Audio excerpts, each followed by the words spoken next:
Ke pasar ketemu si Jamal. Pulangnya beli donat mini. Apakah bayi besar bisa lahiran normal? Jawabannya ada di video berikut ini.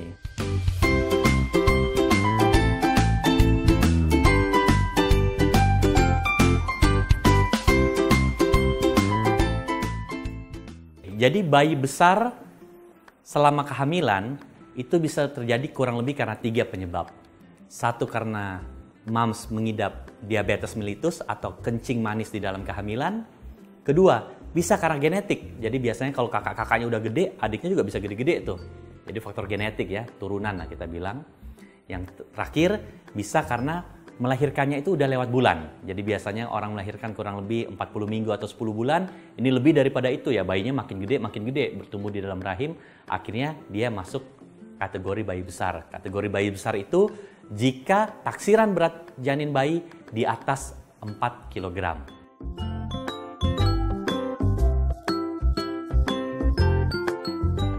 Jadi, ukuran bayi yang ideal untuk melahirkan normal itu biasanya berkisar 2,5 kg hingga 4 kg. Di bawah 2,5 dibilang bayinya kecil, di atas 4 kg dibilang bayinya besar, atau kita istilahkan dengan istilah makrosomia. Apa sih bahayanya melahirkan bayi besar atau makrosomia ini? Biasanya antara dia macet, tidak berhasil keluar, atau kedua, kalau dia berhasil keluar, terjadi robekan yang luas dan masif di daerah atau jalan lahir. Vaginanya robek, robeknya itu bisa hingga ke anus, otot-otot panggulnya itu bisa jadi rusak akibat memaksakan melahirkan bayi yang terlalu besar. Makanya bayi-bayi makrosomia atau di atas 4 kilo biasanya dilahirkan dengan cara operasi sesar.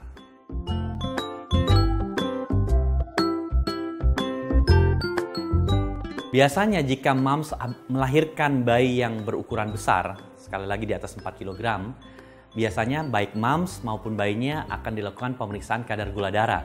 Apakah ada risiko-risiko peningkatan gula darah yang mengarah ke kencing manis.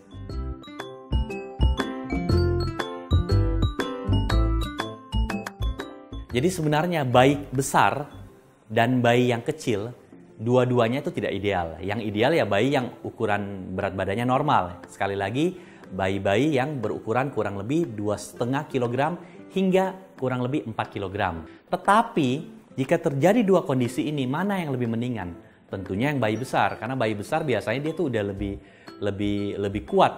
Organ-organnya itu sudah lebih maksimal bertumbuh. Terutama kalau bayi besar itu karena kelebihan waktu persalinan, jadi sudah lewat waktu. Cuman memang kekurangannya harus dilahirkan dengan cara operasi sesar. Sedangkan kalau bayi kecil itu bisa saja karena ada masalah-masalah. Seperti contohnya pertumbuhan janin terhambat. Bayinya kecil, biasanya takutnya pertumbuhan organ-organnya juga belum optimal.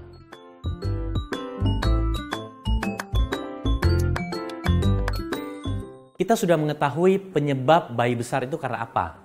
Bisa karena kehamilan dengan diabetes mellitus, bisa karena genetik, memang sudah keturunan ya, jadi moms ini punya anak selalu gede-gede.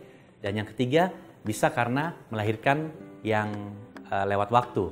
Nah, untuk yang nomor 2, karena genetik kita nggak bisa apa-apain. Memang ada orang yang memang selalu bayinya gede-gede, walaupun mungkin bisa aja momsnya ini kecil, bisa. Nah, nomor 1 dan nomor 3, diabetes mellitus dan kehamilan lewat waktu, itu yang bisa kita hindari. Untuk diabetes mellitus, moms harus jaga pola makan. Hindari konsumsi gula yang berlebihan.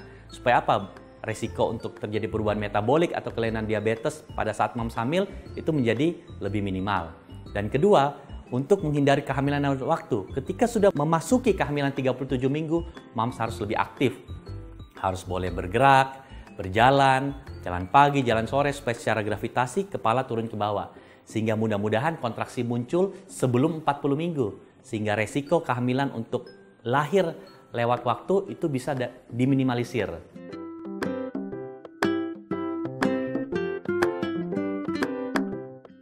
Jadi segala macam makanan, minuman, kudapan yang manis dan berlebihan dan dikonsumsi tidak terkontrol itu berpotensi menyebabkan diabetes mellitus. Kalau ibunya diabetes mellitus, biasanya bayinya itu kita sebut giant baby atau bayi raksasa. Nah, makanya biasanya itu kadang-kadang kalau mamanya ada ibu hamil, berat badan bayinya kurang, dia makan yang manis-manis berlebihan, contohnya makan es krim nih berlebihan, itu kadang-kadang juga tidak terlalu baik. Karena takutnya kalau bayinya nggak bertumbuh, bisa ibunya yang kegemukan atau ibunya diabetes. Cukup makan yang normal, makan yang bergizi sesuai makro dan mikronutrisinya, dan jangan lupa minum air harus cukup. Karena dengan minum air yang cukup, fungsi usus bagus, penyerapan bagus, sehingga apa yang mams makan akan tersaring, terhisap, terabsorpsi dengan baik, mengalir lewat darah, terbawa ke janin, dan janinnya dapat bertumbuh dengan maksimal.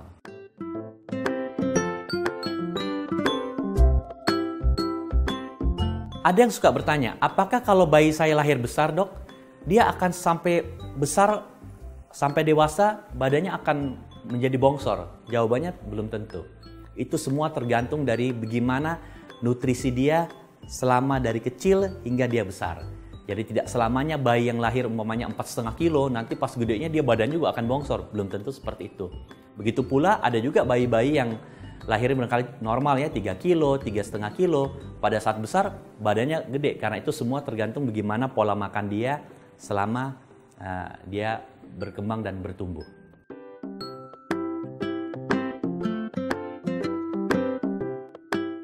Jadi untuk menghindari diabetes mellitus dalam kehamilan, yang harus mams lakukan adalah jaga pola makan. Hindari konsumsi manis yang berlebihan. Manis itu bisa dari makanan, bisa dari minuman. Umumnya barangkali dari minuman. Contohnya kita di Indonesia ini makannya apa aja, minumnya teh manis. Itu harus hati-hati. Upayakan kalau bisa minum air putih lebih banyak. Kalaupun kadang-kadang mams pengen minum yang manis-manis, paling nggak jangan tiap hari. Mungkin diatur seminggu 2 kali dan jumlahnya pun tidak berlebihan. Mudah-mudahan dengan pola makan yang semacam ini, kita membatasi gula tidak berlebihan, akan meminimalisir resiko diabetes mellitus gestasional atau kencing manis di dalam kehamilan. Oke Mams, jadi itu jawaban apakah bayi besar bisa melahirkan normal. Mudah-mudahan Mams sudah dapat jawabannya semua dari video yang tadi. Jika Mams suka dengan video ini, sekali lagi jangan lupa like, komen, dan share.